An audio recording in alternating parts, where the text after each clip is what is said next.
If you are a Pilates instructor and you are looking to film some classes at home, then I'm here to give you a very simple step-by-step process. Welcome back to my channel, and if you are new here, hello, welcome. My name is Aileen and I'm a certified Pilates instructor from Miami.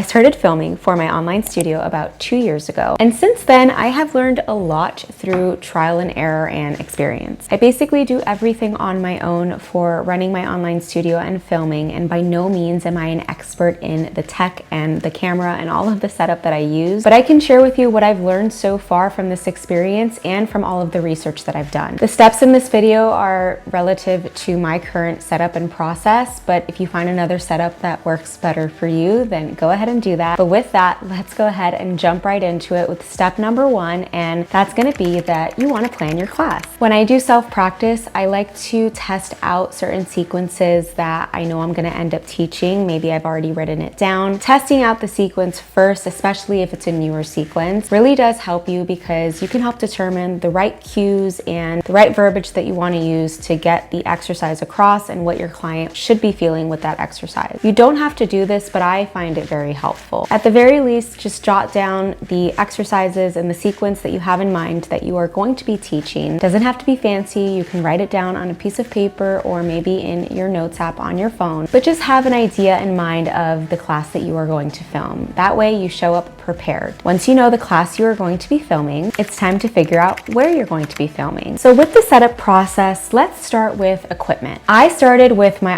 iPhone and honestly, it worked great. If you are new to filming classes, I definitely recommend just starting with your phone. It is going to get the job done and it's going to be pretty good quality. If you wait until you have all the perfect equipment to get started, you're never gonna get started. When I first started filming classes, it was in the fall of 2022 and I was using my living room as my studio space. So I would move all of my furniture, lay out my mat, and prop up my phone. I then realized that I had a vlogging camera and I was like, wait, let me try my Sony camera. It was a little handheld camera. It was great for vlogging and for filming trips that I had gone on, but when I used that camera to start filming classes, it was the most frustrating process because I would hit record, and I'm not kidding, about 15 or 20 minutes into the class, the camera would just stop. It would either get overheated or something would happen with the camera. And I spent so much energy and wasted time just trying to film classes using that camera that it was just very, very frustrating. That being said, that camera specifically was not meant for long form videos. I stopped using that camera and then I started using my iPhone instead. I didn't have any proper lighting. I didn't have a mic. I would literally just prop up my phone, lay out my mat, and start filming. The quality, looking back, it's average. It's not great, but everyone starts somewhere. I filmed about 30 classes with that setup, and with those 30 classes is what I used to launch my online studio in January of 2023. There were lots of trial and error moments throughout filming those initial classes, and it's bumps in the road that I learned from. I like to look back and just think of them as growing pains, but technical difficulties will happen and you will feel overwhelmed when they happen, and it is okay. You are not alone if that happens. Just grow from it, learn from it, and see what you can do next time to help avoid whatever technical issue you ran into. Throughout all of 2023, I was filming from home, but I would say about, I think it was in April, I ended up ordering the camcorder that I'm currently using. The camcorder is meant for long form videos. I talk about this in just a second, but it was a great investment and I love this camera. I have the peace of mind knowing that it's not going to overheat or shut off in the middle of either a YouTube video or me filming a Pilates class. Towards the end of 2023 is when I decided to book a studio space here in Miami, and it was to film a specific program that I was planning on launching in January of 2024, so earlier this year. This studio was amazing, but I will say that there was some construction noise that would happen across the street. It wasn't anything too noisy. It never came out through the mic that I was using, maybe far in the distance, but it was more so just distracting as I was trying to film the class. Like, I was the one listening to this loud noise, and it wasn't the greatest experience, but the space itself was beautiful. But renting that space was also expensive, and I had a 3-month membership with them. I was filming at least once a week there, and I started realizing that I could use those funds I was investing into the studio space to just really upgrade my own tech and equipment. So I went from filming at home to filming at that studio space to now I am filming in my parents' living room. So essentially I went from moving my living room couch to moving the couch at the studio space to now moving my parents' living room couch. Rearranging furniture is part of the process, just a heads up. At least for me. Maybe you're lucky and you have a designated space in your home that you don't have to move anything and you can set up all of your equipment and your mat and it is just ready to go, but it's all part of the process. And the reason that I say this little backstory of my journey through filming is to just help better prepare you if this is something that you want to do for yourself. So yesterday I was actually at my parents' house filming a couple of classes. So I'm going to take you back and show you exactly how I set up the filming space and all of the tech and equipment that I use. Let's go. All right, so I'm going to show you my current filming setup. This is as of July 2024. I've had different spaces and setups for the past 2 years that I've been filming, so it's definitely evolved over time. And I may actually have my own little studio build out in the works.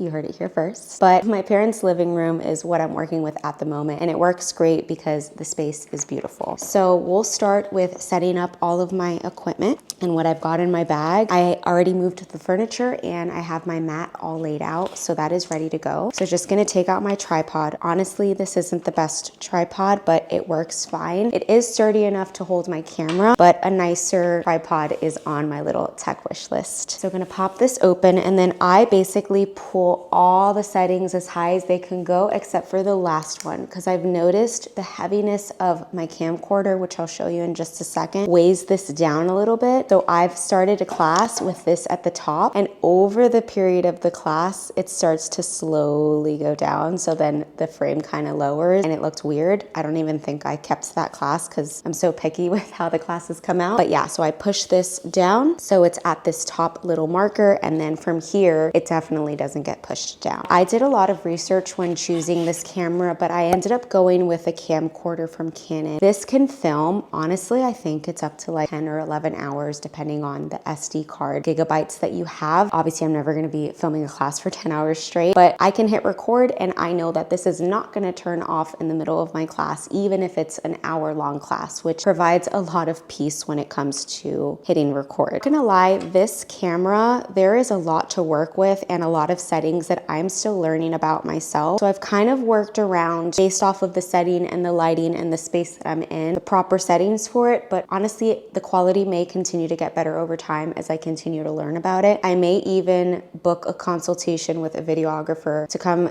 check out the space and check out my settings and make sure everything is okay, because I'm definitely no expert in that area. I don't use the auto settings, I use manual. I just watched as many tutorials as I could, but really there's not a lot of information out there on this camera. So it's been a lot of just me learning on my own as well. Now, one thing I always do before I start filming, I have like a little checklist, and I'll go over the checklist for you in just a second, but I will always check the SD card and make sure that there is enough space. I can see here, there are 3 videos. I don't need them. I already know I don't need them. So I'm just gonna delete all the clips. And now there is plenty of space. The SD card is ready to go. And then I'll get this all set up over here. This part takes a bit sometimes, making sure that the frame is all set up. I'm gonna do this now. I have to put down this handheld camera. Before I do that, I always plug in the camera. And this way I don't have to worry about the battery dying. I'm sure it wouldn't die because the battery life is long, but just in case, I just leave it plugged in. All right, what I also love about this camera is that this screen flips. So when I start filming, I can see myself and make sure that I'm already in the frame. I think that that is also a very important tip. When you have your mat laid out and the setup is ready to go and the camera is in the right frame, the space looks clean, you want to do a test and make sure that your entire body appears on the camera. I think that if you raise your arms in all types of directions and you look at your class plan, you can see the positions that your body will be in. You can just do a little quick test and make sure that your body is in the frame. I think that if you reach both arms up overhead and you're standing and your fingertips get cut off, that is fine. But you know what I mean? I think that maybe if half of your arm gets cut off or if your head gets cut off, that's probably a no-no. So just adjust and maybe move back the camera or move back your mat and make sure that your body is always in the frame. Okay, so I've got my camera and my space all set up. Next is my mic. Today is actually the first day that I'm using this new mic. It is the Rode Wireless Pro. I did tons of research on finding the right mic. This one was definitely on the more expensive side, but I figured this is an investment that sure my clients will appreciate because the audio quality will be nice and crisp. It is not the audio that you are currently listening to in this clip, but it is the audio that you're listening to in the other portion of this video, just so you can hear as reference. A couple of tips on this mic from the research that I did that might help you out. This mic comes with 2 lavaliers and then 2 little cases. The cases are chargeable, so all you do is plug in the USB. It comes with 2 mics and then 1 to hook up to your phone or your camera. So I made sure that it was all charged up. I kind of organized this already. I was over the weekend just kind of messing around with it, testing the audio and making sure that everything worked out good. Since today is my first day using it, I wanted to get a little bit acquainted. This is what we're going to use to plug into the camera. And now this was something that I learned on YouTube. I'm not a tech guy that does reviews on mics and cameras and stuff, so I still have no idea what I'm talking about, but I feel like since I did a lot of research on this mic specifically, I learned a couple of things, so it might help you out, and I'll explain it in Aileen terms, so very simple. So you've got this little fluffy thing that goes on top of the lavalier. I don't know what it's called, but you can remove it. It comes with it off, so I added it on once I got the set. But you can see on this lav, the front part has the mic, and the back part is really smooth. From what I learned on YouTube, you want the mic facing forward when you put it on. However, you're gonna clip it on your bra or your shirt, make sure that the mic is facing forward. For the little loop itself, I'll undo it so I can show you. I'm gonna open this clip and take this out. It comes like this. You're gonna basically create a loop, open this hook, and then place the loop through. This is gonna be so that when you hook it on your shirt, the cord is not showing. Let's see if that works, but that's what I learned on YouTube too. From there, you're gonna see that there is a little hook here for you to thread this cord through. The hook itself has 1 line in the front, but you'll notice that there is like an indentation that goes through the back. I'm going to thread through, and then I'm not just gonna leave it there. Like that would be me just leaving it there. I feel like it wouldn't be that secure. I'm gonna push it to the back so that it really latches on. I wouldn't have to do this every time. This is just for the setup, and I already did it over the weekend, but I figured it wouldn't hurt to show you how I set it up so that you don't have to do all this research and go through 10 different videos to set up this little piece of equipment. I'm going to take out the mic that I'm going to use. It automatically turns on the moment you disconnect it from the little USB port. And then I'm going to take out the receiver that goes on the camera. You know, there's a name for this, and I don't know what the name is, but let's just call it the little mic hook, okay? You're basically going to put this in and then slide it forward. You'll see right here that it says that mic 1 is on and the battery is full. Let's go ahead and grab this red cord. You'll see the little mic port right there. Something to keep in mind is this little thing that kind of twists. This can twist off. Right now it's very secure. Righty tighty, lefty loosey. It's not really twisting off because I really put it secure. So we're gonna leave it nice and tight. If this were loose, it would have trouble really connecting to this and it wouldn't fully go inside. So make sure that this is really tight. You can put it in this port right here. Can start rotating both this piece and this piece. Don't just twist this piece. You want to twist it together. Honestly, the setup or the space does take time, and I start sweating when I like move the furniture and put everything out and put out all my equipment. So I almost have to like freshen up before I actually start filming. A little quick tip, if you can film multiple classes in the same setup, it does make it a lot easier to build out your content. All right, so first what I'm gonna do is figure out where to put this. I think I'm gonna put it in my bra on the side here. Okay, so I've got it hooked up right there. And now from there, I am going to thread the lavalier cord under my shirt. I'm gonna take off this mic.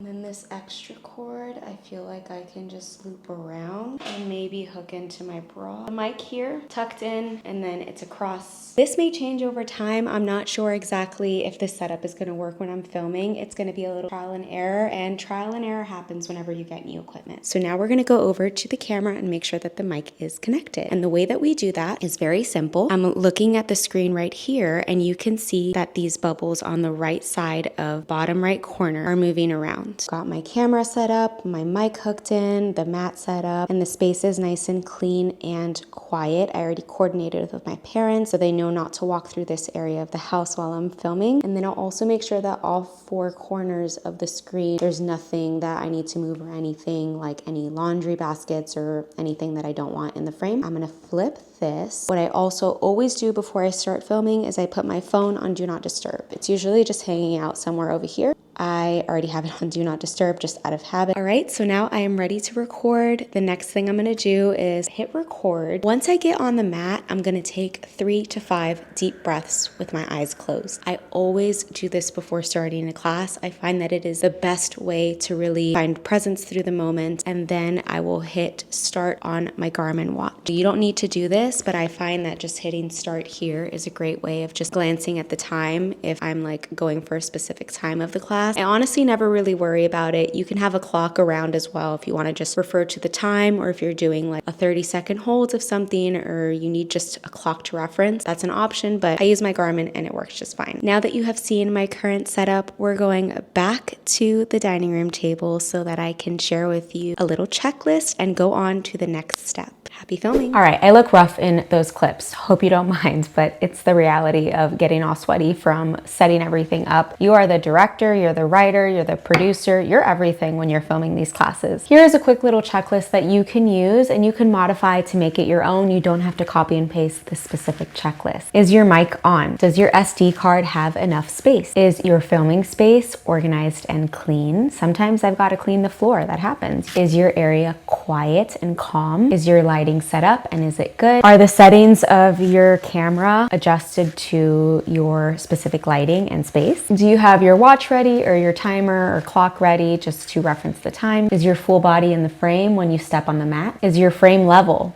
You don't want your mat lopsided on the screen. And lastly, just do a quick reference of the class that you pre-planned before you hit record. Again, your checklist may be different from mine, but I do find that it is very helpful to have. At this point, my checklist is just stored in the back of my mind just because it's out of habit and experience. But if you need to write it down to start, that's okay. Last thing I'll mention here is looking back, I think that I would have invested in proper lighting first before getting the camcorder. So I would have gotten a great light system, then this mic, and then the camcorder. Again, this is just my personal takeaway, but there's really no right or wrong in the order that you get your equipment and your stuff if you decide to upgrade from using your phone one day. Like I mentioned, I do have a tech wish list. It's long and I love it because I'm a nerd for this stuff and I'm always trying to learn more about it, but I really don't even have proper lighting yet. That is what is next up in what I want to invest in. Thankfully, the lighting in my parents' living room is amazing. They have like 17 lights, so I could just turn them all on and adjust the settings based off of how bright I want it. But I already know that the footage is gonna look 10 times better once I invest in proper lighting because they had the exact light that I have on my wish list in the studio that I rented to film those classes. So I've gotten to try it out and I love it. I'm so excited to get it. I'm hoping to be able to get it sometime next month. Once I have all of my dream equipment, I'm thinking of making a separate video specifically on the tech part of filming. So I'll go over my specific camera settings. Once I get the light, I'll show you how to set it all up. Similar to like the mic portion of the video clips that you just saw, I'll go into detail on setting up all of your equipment to make sure that everything is ready to go. So be sure to subscribe if you haven't already so that you don't miss that video when it comes.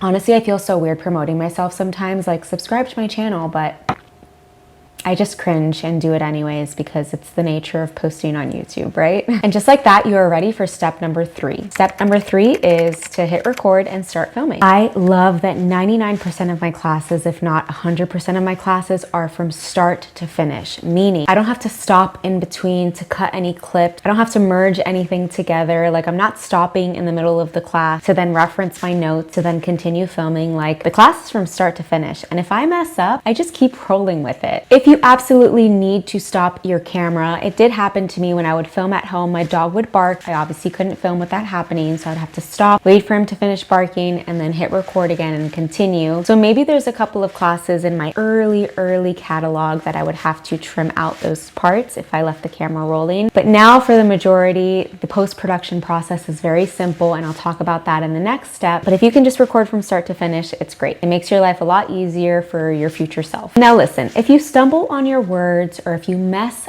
up, just keep going. Like, you're human and your client wants to see you as human. I think that if you mess up and you just use that as part of, I don't know, make it fun, make it goofy, it'll get your clients to laugh throughout the class, and it'll also let them see your personality a bit and let your personality shine. It's really what could set you apart from them wanting to continue doing classes with you, because they'll start to feel like you are their friend. That's always the goal I have with my classes. I want my clients to feel like they're in the room with me and we're just there practicing Pilates, having a good time together. I mentioned this yesterday, but if you are able to film multiple classes within the same setup, it is very good for time management. This really only works for me for classes that are around 30 minutes or less. All the classes I'm filming that day combined were going to be more than, I would say, like an hour, 15 minutes, an hour, 20 minutes. Like, that is my max. That's my threshold. I cannot go past that, specifically for my body. That may not be the case for you and your body, but just something I've learned from experience. So about a little over an hour is my cutoff, but I also like to make my classes challenging. So if the classes that I'm filming are easier, of course that threshold would fluctuate. If you are filming a full 45 to 60 minute class, that is plenty. Please do not feel pressured from me saying like film multiple classes to then film another 45 to 60 minute class. Unless you are really up for it, then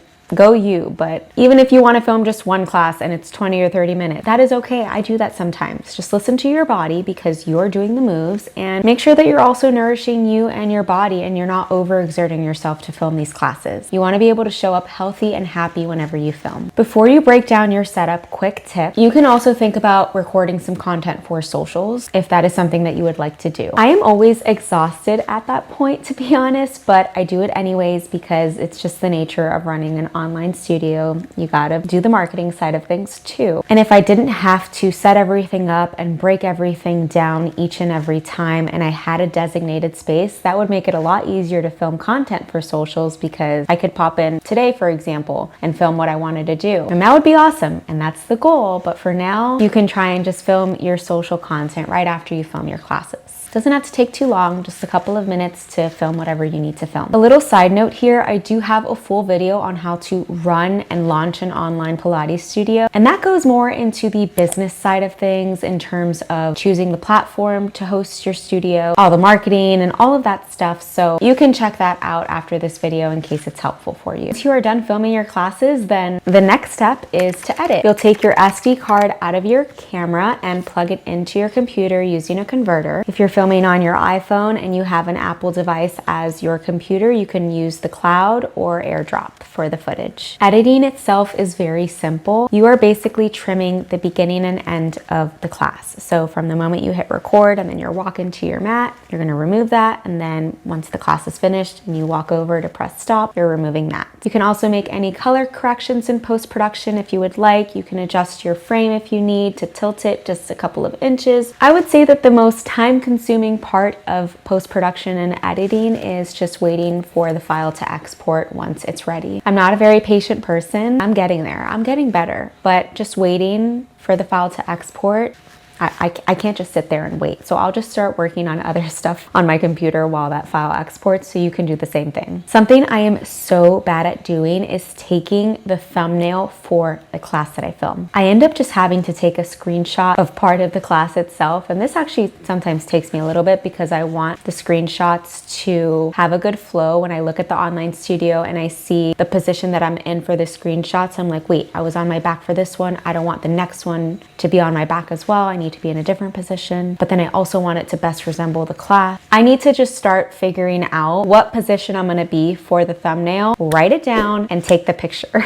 I even have it on my mental checklist, but somehow I always forget. I honestly think I've only done that once, and I have filmed over 130 classes. So listen, we're not perfect. No one's perfect. There's going to be stuff like this where for some reason it is just difficult for you to do, but it's really not a big deal either. Moral of the story is do not strive for perfection. protection here. Like I said, if you wait until everything is perfect, you will quite literally never get started. Filming classes is a growing process, and you are going to constantly evolve from it the more that you film classes. And if you struggle with your body image and putting yourself on the camera and filming these classes, I can relate. You are not alone. Very, very normal, especially on the days when like I'm in my luteal phase and I don't really want to film. You know, that's gonna happen. I'll link a vlog here where I talk more about this and my feelings about it, but I did want to mention that you are not alone if you feel any of those struggles. Sometimes it's hard when you see a lot of Pilates classes online of people who quote unquote have picture perfect bodies. You don't know if they go through the same struggles, if they're feeling bloated on a certain day and they go on camera. So just know that you're not alone. All right, last step here is to simply share and promote your video based off of your plans. Last quick tip I'll say is that I like to schedule out the days that I'm going to be filming for the month on my calendar and how it correlates to my release schedule for the classes. I basically will just take a look at my schedule and what I'm filming on the specific days to make sure that I am on track. If I go on vacation or if I'm unable to film a certain week because of XYZ reasons, then some weeks I'll film multiple times, but I find that just putting it on your calendar, like it's your workout for that day, just mark it on your calendar, schedule it in. It really does help keep me accountable for keeping to a filming schedule. You do not have to do this, especially if you are planning on just filming here and there occasionally, maybe here for YouTube. But since I'm running a business, gotta be a boss girl and set some systems in place so I can stay organized. And since I do everything on my own, I oftentimes work over 40 hours a week, but it's okay. I'm not complaining at all because I really do love what I do.